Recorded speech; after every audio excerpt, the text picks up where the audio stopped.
Good afternoon. I'm delighted to welcome David to talk about his new biography in conversation with Les.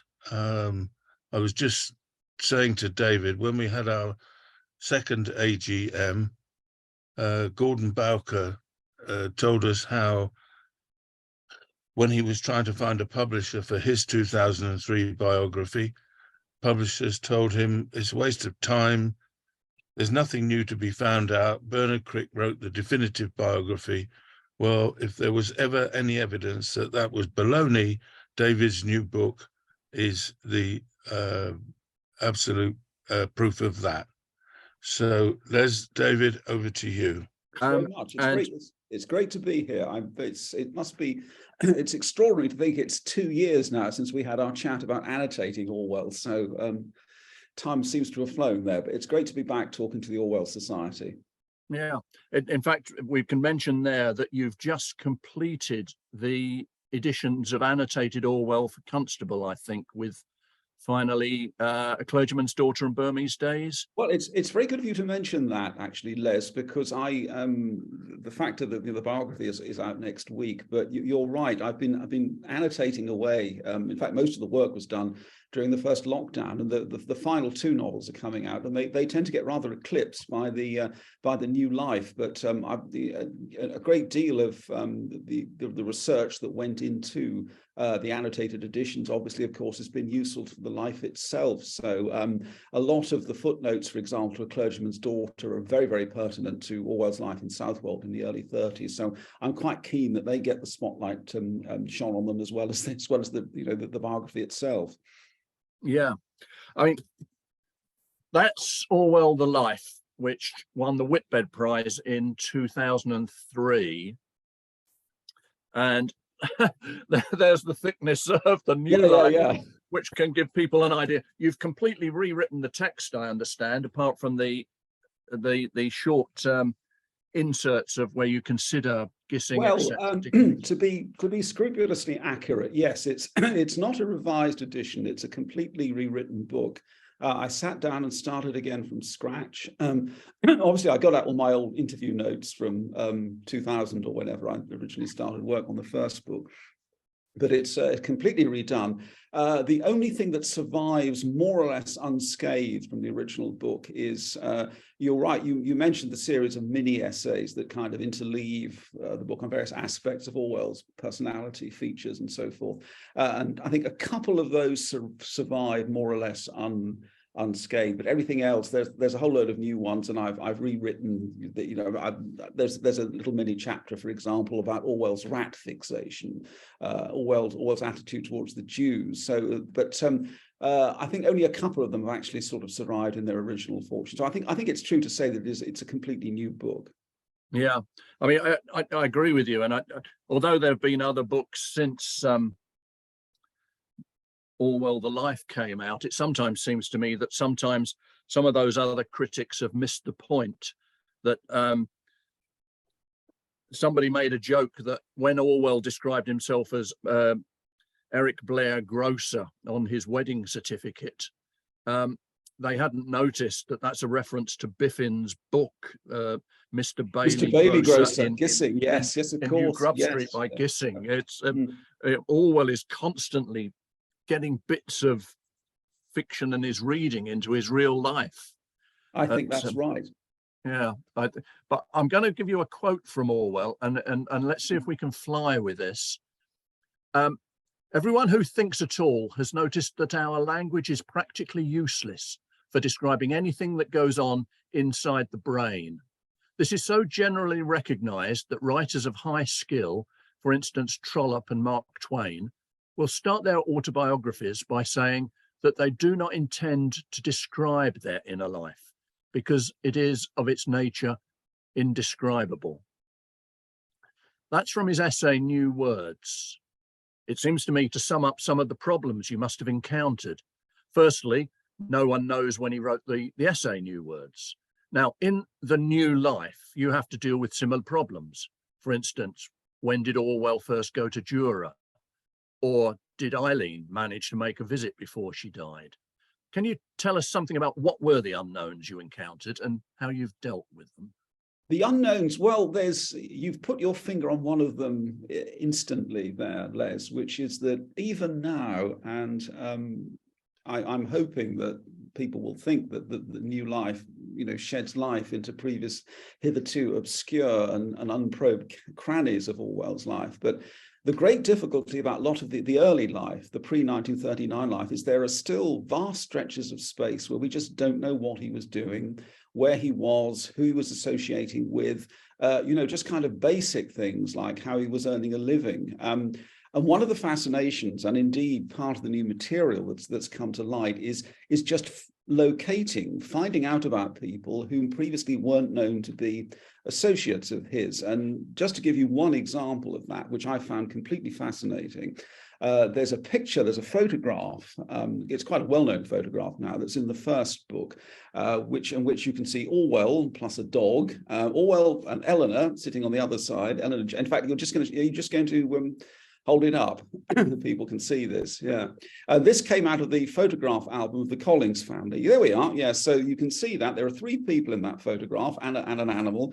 There's Orwell, a previously unidentified man with sitting in the middle, and Eleanor Jakes, you see. And so when I was given access to this photograph over 20 years ago by Dennis and Eleanor's daughter, Susanna, now sadly no longer with us, and I said, who is the chap? Who's the cove in the middle? And she said, I have absolutely no idea about this. So we printed the photograph in the first book as Orwell, Eleanor, and friend on Southwold Beach. And several years later, I got a letter from New Zealand from a woman who said, that's my father, Sam McKechnie, one of Orwell's friends. And I'd never heard of him. Research indicated that he was a civil servant who wrote several quite well-regarded books in the 1930s. The family lived in Highgate, and he is obviously the person on whom Orwell called sometime in, I think, 1934, 1935, and got soaked to the skin and had to walk all the way.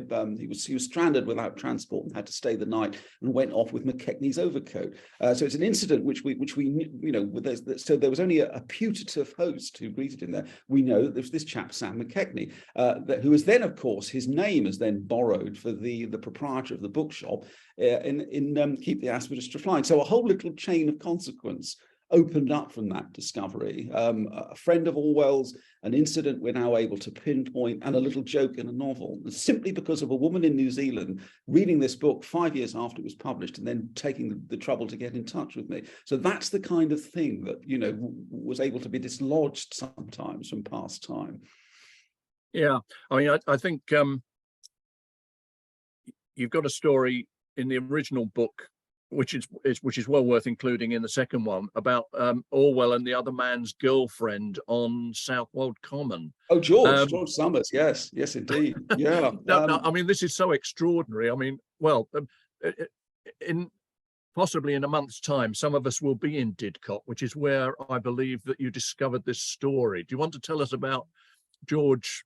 What's his name? Well, it's a case of having I've always, as I always say and reiterate in the book, because it's a point worth making, Orwell has always been my man. From the age of about 13, I decided that Orwell was my writer. Orwell's was the voice that spoke to me across time.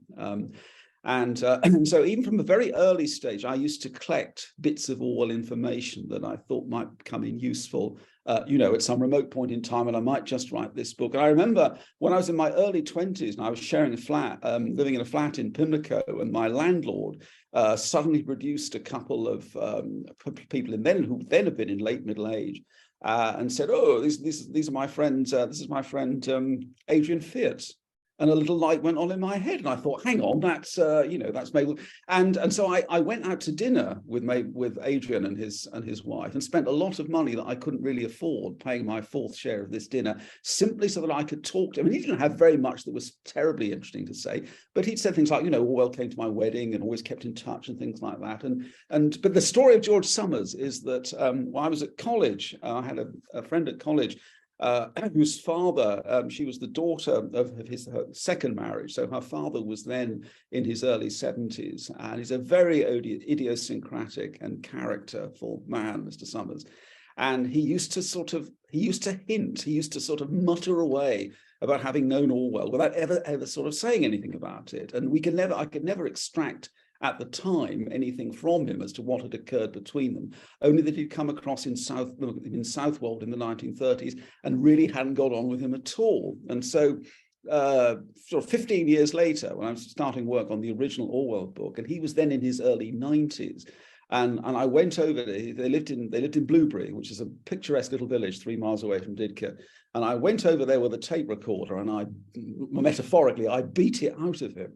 And he finally came up with this extraordinary story about his, if not fiance, then steady girlfriend, Dorothy Rogers, who worked in Griffin's, the store at the end of Southwold High Street. And on one occasion, when he was positioned on his motorbike as she came walking over Southwold Common back to the chain bridge, and this tall but recognizable figure got up out of the ditch and made his way towards her. And George Summers put his foot down on the motorbike and sped after him, and I think more or less beat him up on the side of the verge. This is 1934, when Orwell was in fact writing A Clergyman's Daughter. The heroine's name is Dorothy. I rest my case. So that's the kind of chain of association that brings these things to light. Yes, excellent. Now, the second point from that New Words essay is the phrase where he talks about it being inside the brain. But you've two new sources of insight into Orwell's mind. You've had access to previously unknown letters from Orwell to Eleanor Jakes and to Brenda Salkeld, more letters than were known. How much of a help have those letters been to you, or have they caused you any problems? I should say that they've been a very well. What I suppose I should say is, first I should pay tribute to Richard Blair, without whose intervention in this case those letters would never have been secured for Orwell purposes. An extraordinary philanthropic gesture, which is one, though not the only reason why this book is dedicated to Richard. It's also dedicated to the memory of Peter Davison, again, without whom, virtually none of this would have been possible. The fascination of these new letters, there are 19 to Eleanor, and there are the Brenda ones are interesting because they're in 3 different forms. The Brenda letters. There are some when we sort of went through them and began sort of analysing them when Richard purchased them. Some of them are originals of the letters that are in Davison. Others are full versions of letters that in some way or other Gordon Bowker managed to get hold of and summarise when he was very briefly allowed to see them by the owners from whom Richard bought them. And then there are some more that are completely new, completely original, never seen before. The really fascinating thing about them is the little stick figures, or as little drawings, because he illustrates them with Lowry-esque figures at the sides, at the margins, and this kind of thing. The fascination of them is not only do they obviously get further into Orwell's huge regard for these 2 women, both of whom he wanted to marry, and neither whom would consent to this. But it also shows him, he unburdens himself to them. He writes, for example, when he comes back from Spain, he writes a long letter to Eleanor, and who by this time had married Dennis Collins, which in some way provides a much more sort of pithier summary of his views about Spain than quite a lot of what he writes elsewhere. There's that aspect. In some way, the letters kind of weave in and out of each other, because when he's living in London in 1931, he's writing to both of them, and he's weaving variations in some cases on the same text. That's fascinating. The other thing too is the relationship with Eleanor I found immensely curious and interesting, because even after she's decided in Dennis's favor, in this Jules et Jim relationship where the whole of Southwold was in on the case, watching these 2 suitors for this young woman's hand, even after Eleanor seems to have decided in favor of Dennis and engaged him, Orwell is still on the chase. And there's a very curious letter where he's kind of scheming, and he's if only we had the other side of the correspondence, and he's saying, I could come meet you in Lowestoft, and we could go to the pictures, and I know I'll tell my parents my motorbike broke down and send them so even there are 2 young people who are keeping it from the adults that they're but what I was wondering about is to a lot of this seems to me on Orwell's part to be delusional. And that we don't know what Eleanor was saying in response, but she's already engaged to Dennis. I've got, I think it's like some of the letters to Lydia Jackson, you know, later on in the late 1930s. I think to a certain extent, Orwell is kidding himself about the regard being expressed of him on the other side of the fence. I think by this time, Eleanor had quite definitely made up her mind in favor of Dennis and wasn't having any of Orwell's advances, but he carried on making them and kind of sort of kidding himself that he was still in a position where he could sort of challenge for her hand, if you like. The other thing too is, of course, how long it all keeps up, especially Brenda. You know, Orwell is and she came to visit him in hospital 2 or 3 months before he died. The letters keep up all the way through the 1940s. She visited him on once he decided that he was enamored of a woman, even when he was married to Eileen, he could never let them go. He could never let them out of his system. And so one effect of those letters was to reiterate this constant sort of stream of regard, going backwards and forwards. So they were fascinating in that regard, and also for just sort of showing you where he was and what he was doing at various points in the 1930s. They're invaluable kind of geographical guide to where he is and, you know, the books he's reading, and that sort of thing. So they were wonderful to have. The other thing too, quite apart from Eleanor and Brenda, is I was very fortunate to be given access to Inez Holden's diaries, which again are a marvelous source of, she's a very astute observer of Orwell. So it's not only the fact that Orwell was clearly in pursuit of her in the early 1940s, but there's a very interesting account, goes on for several pages, of the trip that she paid to Jura in the summer of 1948. And it gives you a marvelous idea of what life was like on the island. There's some wonderful descriptions of Richard, aged 4, you know, talking his incomprehensible talk and babbling away, and she records some of this. Richard was quite fascinated to read this when I showed it to him. But the interesting thing is, you see, Orwell had come out of Haymar's Hospital at that point and was readying himself for the final assault on the last leg of 1984. And his health had obviously pretty much, or to a certain degree, been restored, because Inez, who was a very keen observer of Orwell and his physical characteristics, there is, for example, a wonderful description of her escorting him to the station after Eileen's death, when he went up to the northeast to get things ready for the funeral. But in her account of 1948 in the summer, there is no suggestion that Orwell's health is below par, that he hasn't recovered. There are no sort of, she never ever says, oh, George looks terribly frail, George seems ill, George had a, no, this is all just, it's just a summer visit to Jura with, you know, an entertaining host. So this suggests that the doctors at Haymar's Hospital patched him up pretty well in the spring and early summer of 1948. It was what happened afterwards in the autumn that sent him into that downward spiral that led to his death. So things like that too were very, very helpful for his later life. Yeah, I mean, last night in bed, I was rereading the John Ross Orwell's Cough essay, which is a very close analysis of Orwell's medical history, where he talks about the treatment in Haymar's and so on. While I'm holding books up, and while you've mentioned Inez, I'll just hold up The New Life again to show everyone. This same week has also come out, published by the Anthony Powell Society, Inez Holden, Late Stories, Punch and Pole. But I think David and I can both recommend it for the introduction and the final sections, which are Anthony Powell and Celia Kerwin's memoirs of Inez, but particularly the introduction deals in a large extent with Inez Holden's relationship with George Orwell, and also Celia Kerwin, who was Orwell's friend from the 1940s onwards, particularly just after the Second World War. That's right. Anyone who goes so far as to buy Orwell: The New Life, you'll see a picture of Inez and Celia side by side, and you could be forgiven for thinking it's actually the same person, but they are cousins, and they look strikingly alike in that book. They're almost like two variations of the same face there. So. Yeah, I mean, the pictures of Celia and her sister Mamaine, they were incredibly beautiful. They were the famous Paget twins of 1930s social life. Yeah, that was. Whereas Inez is fascinating in her relation to Orwell, because the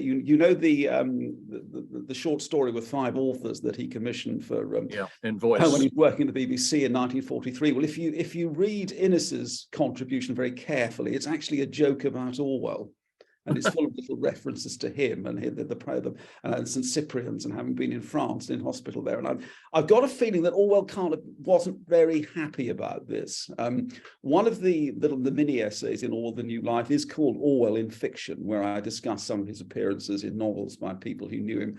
And there is, of course, his appearance in John Haygate's Decent Fellows, where he's the prefect standing there as the headmaster is flogging one of the Eton delinquents.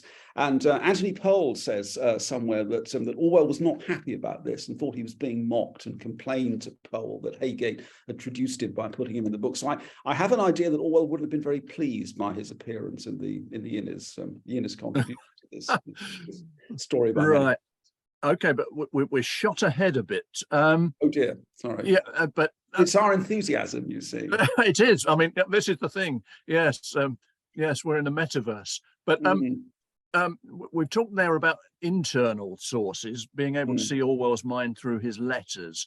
But I think you've also found some more external sources who looked on Orwell and the Blair family life.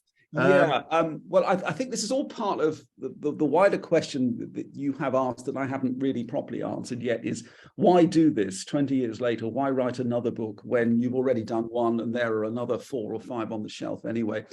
Well, a biography is necessarily as a snapshot. It's one sensibility rubbing up up against another sensibility at a particular point in time. And so, my views, Orwell has changed. The monument that was there has changed slightly. My views have changed. I'm 20 years older. I've got different views, I think, probably about the literature of Orwell's time and probably about him. But there are 3 essential reasons, one of which we've touched on, is the amount of new material that's become available. The second reason is, and I have to be candid, say this, new critical approaches. It's perfectly possible to examine Orwell through the light of things like Black Lives Matter and the Me Too movement and what we think about anti-Semitism and this sort of thing. These are all perfectly pertinent coins of vantage. The third thing is the dwindling band of survivors. And when I remember sitting down with Richard Blair, I think a couple of years ago, and we tried to calculate how many people there were left in the world with coherent memories of Orwell. And I mean coherent. There are plenty of children who sat in rooms with him, people of Richard's age, but who don't remember him. And I remember saying to Tristram Powell, Anthony Powell's eldest son, who was born in 1940, and I said, Orwell was a pretty regular visitor at your parents' house. You must remember him. And Tristram said, no, I'm afraid I don't. I can't, there's nothing I can say. And so Richard and I calculated a couple of years ago that there were 10 people left in the world who knew him. I would say my calculation now is that there are 8. And two of those people who I was very fortunate to be able to talk to for doing this. One of which is that Susan Watson's daughter Sarah is happily still with us and produced some extraordinary accounts of visiting Jura. When she went to stay with her mother in 1946, and how solicitous Orwell was. This is something that comes across all the time, actually, how much children loved him. They were slightly intimidated by his great height and what somebody called his piercing eyes, but they loved him. They found him very, extremely gentle presence to be with, and always had sort of fond memories of this. The other person, this came about, this was the most extraordinary thing, this story, which is that I got in touch. I was following on from the first book, the descendants of the May family in Southwold. Now, Mrs. Jessie May, the May is a great Southwold clan, and Mrs. Jessie May was the Blair family's daily help. But it was much more than her relationship with Ida Blair was much more than that of mistress and servant. They were convies, they were cronies, and it turned out that Ida was very improvident and used to lose money at the bridge table, and Mrs. May would sometimes bail her out. And sometimes she'd be given payment in kind. She'd be given artifacts that hung around Montague House. And one of the things she walked away with after one of these conversations was actually the engagement ring that Orwell had intended to present to Jacintha when he came back from Burma in 1927. So this is still in the possession of the family. But so anyway, the fascination of this was that one of Mrs. May's granddaughters said to me, were you at school with a boy called Rob Ward? And I said, well, yes, I was actually. And she said, well, you ought to talk to his father, old Stuart. And I said, and I remember this gentleman from the mid-1970s when I used to go around their house. Anyway, Stuart Ward turned out to be Mrs. May's grandson and had vivid memories of Orwell coming back to Southwold in 1939 for his father's funeral. And there he was, living 5 miles away from me here in Norwich, and I'd known him in the 1970s, and he never said a word about his connection to. So Stuart Ward and Sarah Cox are the 7th and the 8th, as far as I can see, of the people still alive who knew Orwell. But you see, they're disappearing from us. The youngest person still alive who knew Orwell is, of course, Richard, who's now 79. There's Nikki Lutit, Janetta Woolley's daughter, who lives over in Aldborough. She's 80 this year, and she can remember as a girl of 6 being taken to Orwell, but was virtually Orwell's deathbed in University College Hospital. But they're dwindling rapidly, this band of people. So and obviously, sadly, there will come a time when there's no one. So it seems important. What are you holding up there? That's Nikki Lutit's. That's right. Nikki is a very accomplished memories of visiting Orwell in hospital. So the tall woman with the hair is her mother, Janetta, who died. Janetta would have died 5 years ago now, and I was fortunate too. That's another source actually that I should mention. I was fortunate to have access to Janetta's diaries from the early 1940s, and she provides the only substantial account of the second marriage to Sonia at UCH in October 1949. There is a memoir of hers where she was the witness, I think, in terms of, but there's this very poignant account of Orwell, obviously, in extremis, but taking great delight and great pleasure out of the ceremony. You mentioned Sarah Watson, Susan Watson's daughter. Now, of course, it was on her visit that Orwell spent the night in the cells, because he'd had to go across to the mainland to collect her. And there was, what was it, the festival or something was on, and everywhere was full.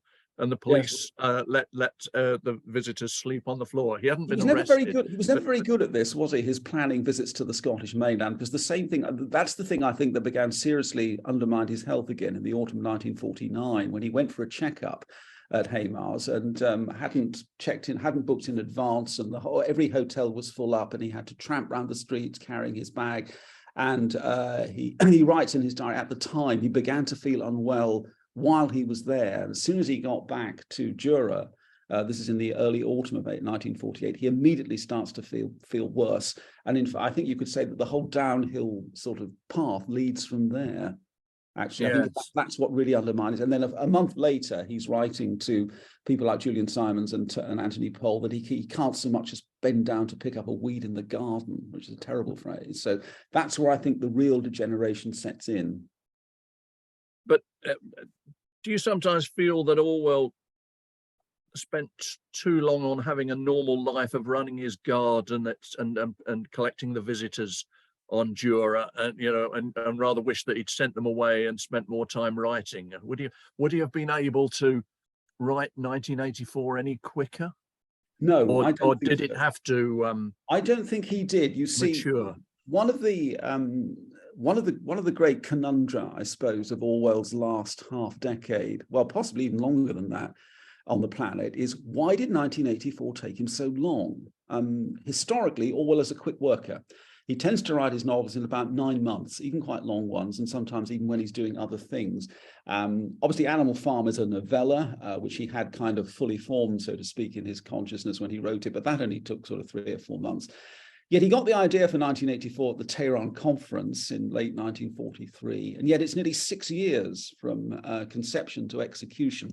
What stayed his hand? And there are several explanations for this, I think. One of them is that obviously declining health, the fact that even though Animal Farm had made him successful, it hadn't made him a huge amount of money, and he had substantial outgoings at the time. The other reason, I think, is that he hadn't kind of intellectually got to grips with the subject of 1984. And as you know, there are a whole series of essays, of pieces of journalism written between 1944 and as late as 1947, which feed into the book, and you can see, you can see their influence, and you can see the little bits of little bits of his thinking kind of taking shape. And so I think he was, it would be flippant to say that he was making it up as he went along, but I think there were long periods where he was struggling to find, a proper vehicle for what he wanted to write.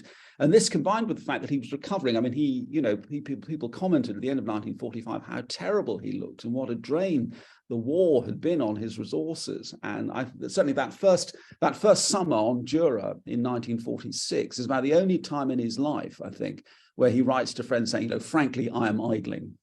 I'm not doing very much. I'm going for walks. I'm going fishing. I'm just sort of sitting here looking at the sunsets. And I think that he had to get through quite a long period of recuperation, physical recuperation, also sort of emotional. There's that letter that, and again, this was something that turned up quite out of the blue. There's the letter to Mrs. Marshall from Haymar's in 1948, who was just, a woman who has written him a fan letter, and I think had corresponded with him during the war. And another thing I discovered, Orwell had this marvelous habit of unburdening himself to complete strangers. There's the letter to Richard Usborne from 1947. It's very similar. So he writes to this Mrs. Marshall, a woman who he's never met in his life before, and says, she said, during the war, a lot of the time I was hysterical. I was kind of, and you think it's not something you ever said to any of your close friends. So there's this sort of sense of emotional discombobulation, retrospective about the war. And I think it took him quite a long time to sort of marshal his resources and recruit himself during 1946, 1947, because before he could really get down to. Then, of course, there is also the fact that his mind is wandering off other pathways, and he's writing such with the joys, which again we can't precisely date, but there is obviously a relationship between it and 1984, which is quite fascinating, which I try to get to the bottom of in the new book. Yeah. An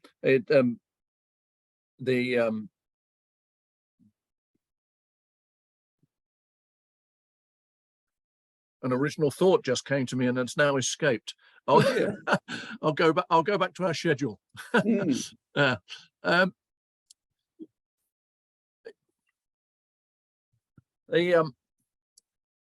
We're talking about the end, but let's go back more to the beginning as we planned to.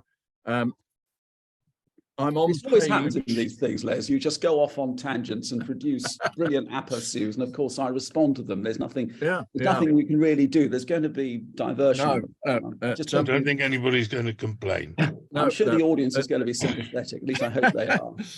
Okay, so we're at the end of part 2, and we're about.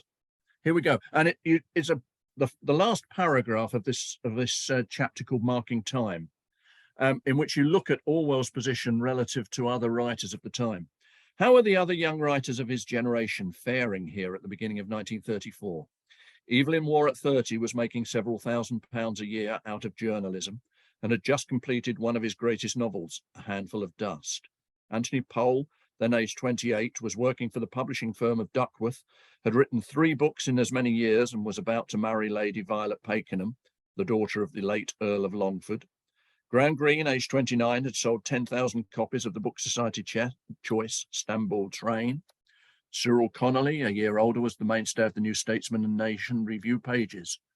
Orwell, on the other hand, had published a single work of non-fiction and was living in his parents' house at Southwold, half a mile from the grey North Sea, as he tried to recover his health. The manuscript of Burmese Days was on Victor Gollantz's desk. A few pages of A Clergyman's Daughter had come back with him from Uxbridge. His teaching career was over. Eleanor was marrying Dennis. But you do have a last sentence to redeem the situation. It was time to regroup. A lot of us looking at that situation couldn't have imagined that he would become the great figure that he did. No, did it ever strike you as amazing?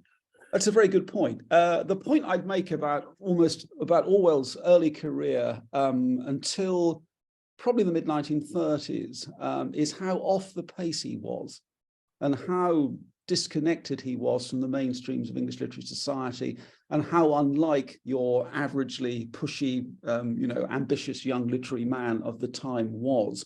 And this goes back all the way, to the beginnings of his literary career. I mean, it's remarkable to me that in late 1927, for example, when he's back in England and he's got this idea into his head that he's going to be a writer, the person he asks for advice is his old Eton tutor, Andrew Gow. And he goes to Cambridge and has dinner with Gow and asks his opinion of the literary world. Now, Gow is an immensely, is a classical authority. He's a Cambridge don. He knows nothing about the literary world.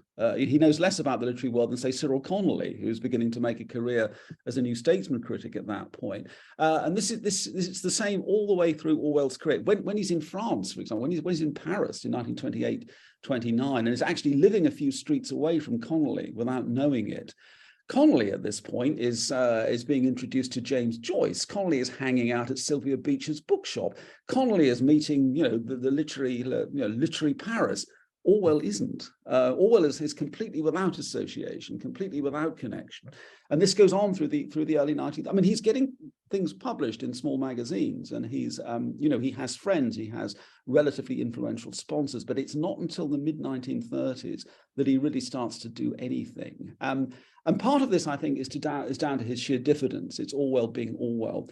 But I think another part of it, obviously, is his dislike of the idea of literary coteries, of influence, of having to put yourself about having to make compromises. He was great friends with Cyril Connolly, but I think he was probably disapproving of the way in which Connolly had forged his career in the early 1930s. That kind of sort of. And in fact, one of the things I find profoundly interesting about his early work is his absolute distaste for literary young men on the make, those snooty young Etonians who glide from that kind of, there's a lot of one or two sentences like that. Although, of course, we should always remember that Orwell was a very representative old Etonian whose work was put into print by old Etonians like Richard Rees and Connolly, and so in a certain sense he protests too much. But I think one has to note his sense of isolation at this point in his life. Professional isolation, that is. Yeah, I mean, one of the great benefits of the complete works, and taking us back to those letters to Brenda and Eleanor, is the things which occur in those letters which reoccur in his journalism later. I mean, there are two or three things. One is his analysis, his appreciation of James Joyce, which is very cleverly laid out in some quite long pedagogic letters. Yeah. There's another one which is extraordinary. I hadn't realized it. I thought it was original. There's a Tribune article in which he writes about climate change based on reading the Penguin book of Elizabethan literature, where he comments on growing melons, etc. Melons, and actually that had occurred. He must have read the hardback edition in the late 20s, early 30s, and he makes almost exactly the same points in a letter to Brenda. And there are one or two. He gets little details too for the novels. I mean, there's a when Dorothy turns up and teaches at the dreadful private school at the end of A Clergyman's Daughter, and the French textbook, the first phrase in it is "Lace my stays, but not too tightly." All you will need on your Parisian trip. He got that from Brenda, and it was actually it was transferred because Brenda, I think, had been to Italy and had an Italian phrase book where the first phrase was that all you will need for your trip to Florence, lace my stays but not too tight. So that goes into A Clergyman's Daughter. So he's always doing things like that. Yeah. One of the fascinating, I think we talked about this possibly when we were talking about the annotated things, but another thing I was able to dredge out of the Southwold days was the vendetta against the local Conservative MP, which is also turns up in A Clergyman's Daughter, which, as you know, begins with the description of the by-election won by Mr. Blifil Gordon for the Conservative side. Well, Blifil Gordon is based on a Southwold grandee called Pierce Loftus, who in fact won a 1934 by-election, which observed by Orwell while he was recuperating at Montague House. But you can tell that Orwell's got the whole family in his sights, because Blifil Gordon has a kind of an effete son called Walph, that's right, who writes poems for the London Mercury. And it turns out that Loftus had a son called Morrow Loftus, whose first collection of verse was published in 1934, the year that Orwell was writing A Clergyman's Daughter. So something had gone wrong between Orwell and that family, and I never managed to get any further. Loftus's grandson said simply that, it was family legend that if Orwell and his grandfather ever met in Southwold High Street, they would bow stiffly at each other and then stalk off in opposite directions. But there's something there that I've not been able to get to the bottom of. No, it strikes me. I mean, if we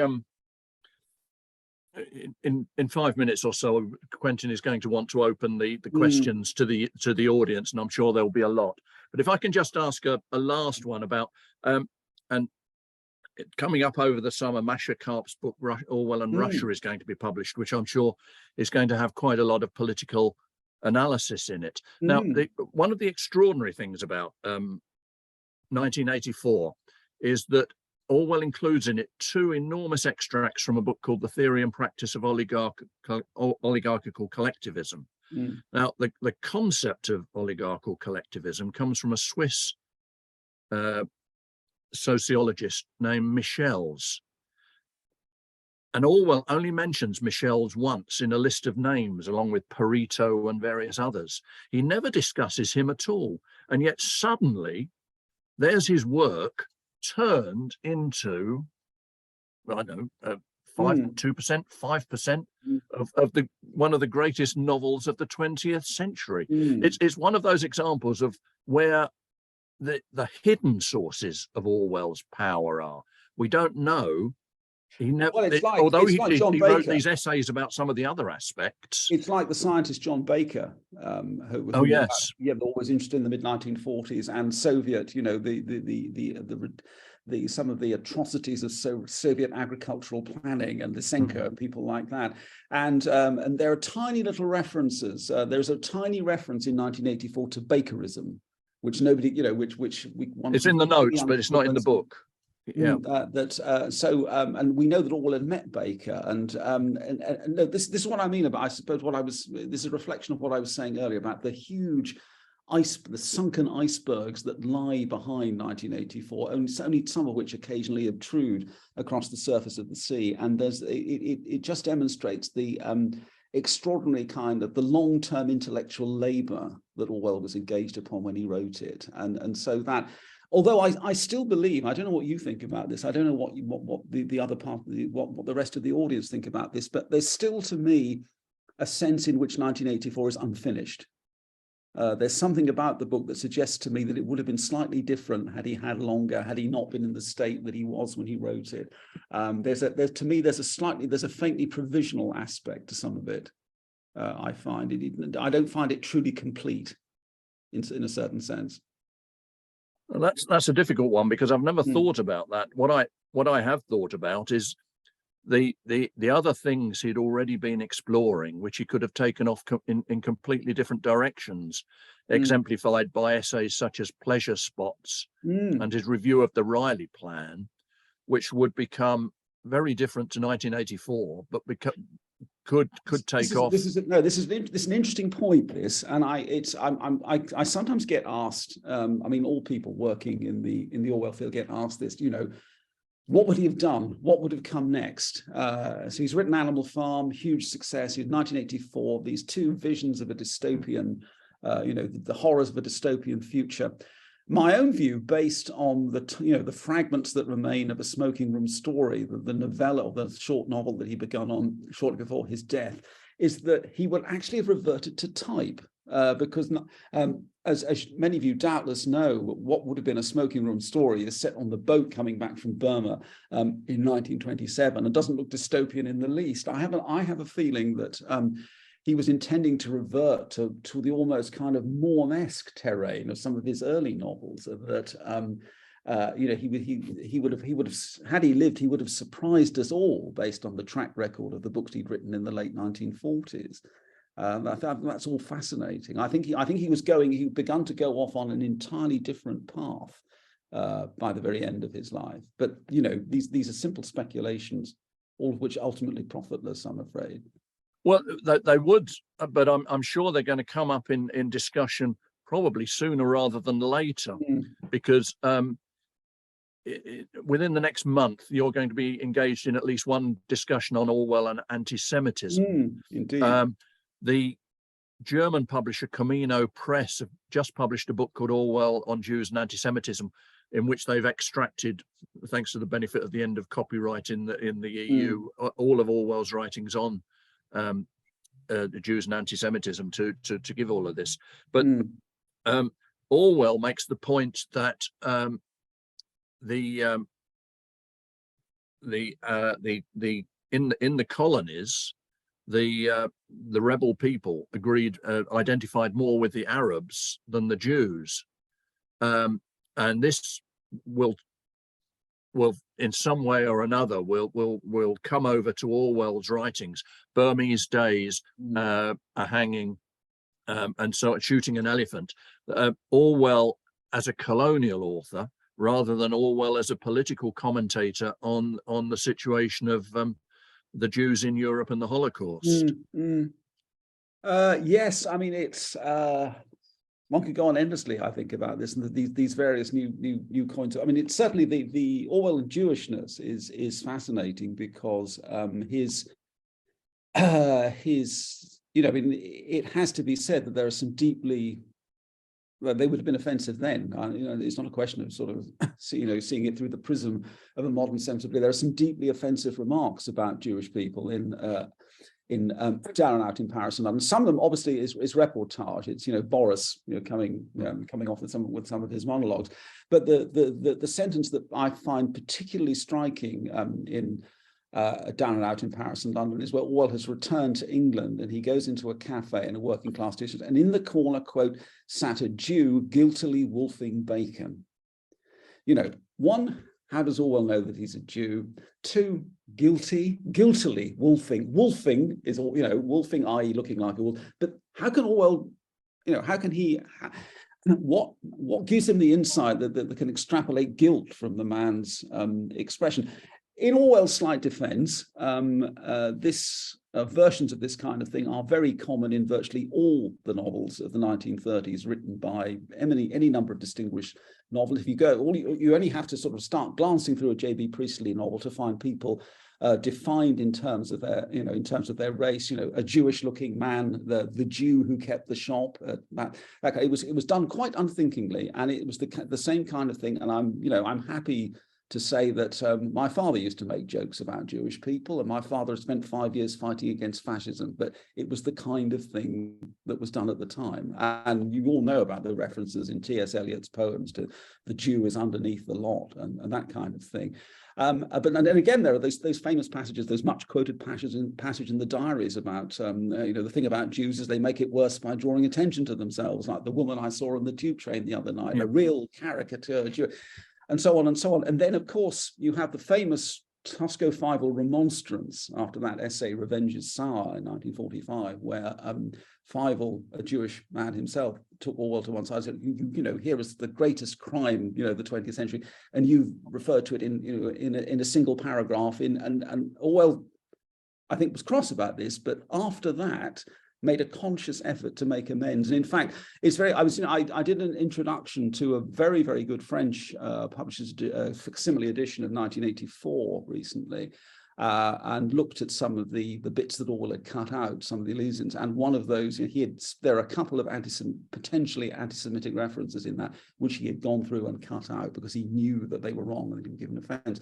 None of which is to excuse any of his earlier comments and so on. All I'm trying to do is to define a sense of realization and then a sense of wanting to make up for it towards the end of his life. Although I think that what you're saying is anti-Semitism is in the reportage of the newsreels Winston's watching, isn't it? Rather than it's not the no, but I mean there is a reference to a fat old Jewish man, you know. So which, you know, it's yeah, you're right. But Orwell then makes the point of altering this even then, so that it shan't sort of stand out as an anti-Semitic reference.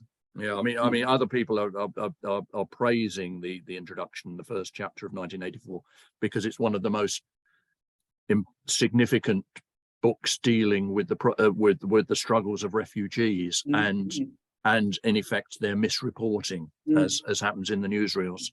But I think we've reached a point where I ought to drop into the background, because there's. And we can take off in so many areas, and I'm sure other people will have questions. Les, but it's been great to talk to you again. Thank you very much.